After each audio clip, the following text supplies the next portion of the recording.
من يشاء فآمنوا بالله ورسله وإن تؤمنوا وتتقوا فلكم أجر عظيم ولا يحسبن الذين يبخلون بما آتيهم الله من فضله هو خيرا لهم بل هو شر لهم سيطوقون ما بخلوا به يوم القيامة ولله ميراث السماوات والأرض والله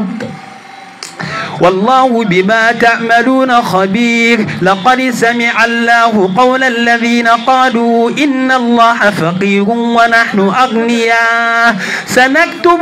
سنكتب ما قالوا وقتلهم الأنبياء بغير حق ونقول ذوقوا عذاب الحريق ذلك بما قدمت أيديكم وأن الله ليس بظلام للعبيد الذين قالوا إن الله عهد إلينا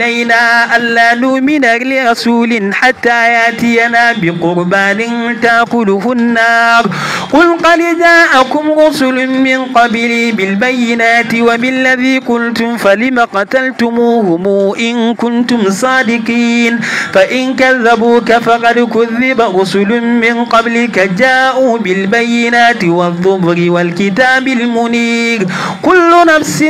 ذائقة الموت وإنما توفون أجوركم يوم القيامة فمن زحزح عن النار وأدخل الجنة فقد فاز وما الحياة الدنيا إلا متاع الغرور لتبلون في أموالكم وأنفسكم ولتسمعن من الذين أوتوا الكتاب من قبلكم ومن الذين أشركوا أذى كثيرا وإن تصبروا وتتقوا فإن ذلك من عظم الأمور وإذا خذ الله ميثاق الذين أوتوا الكتاب لتبيننه للناس ولا تكتمونه فنبذوا وراء ظهورهم واشتروا به ثمنا قليلا فبئس ما يشترون لا يحسبن الذين يفرحون بما أتوا ويحبون أن يحمدوا بما لم يفعلوا فلا تحسبنهم بمفازة من العذاب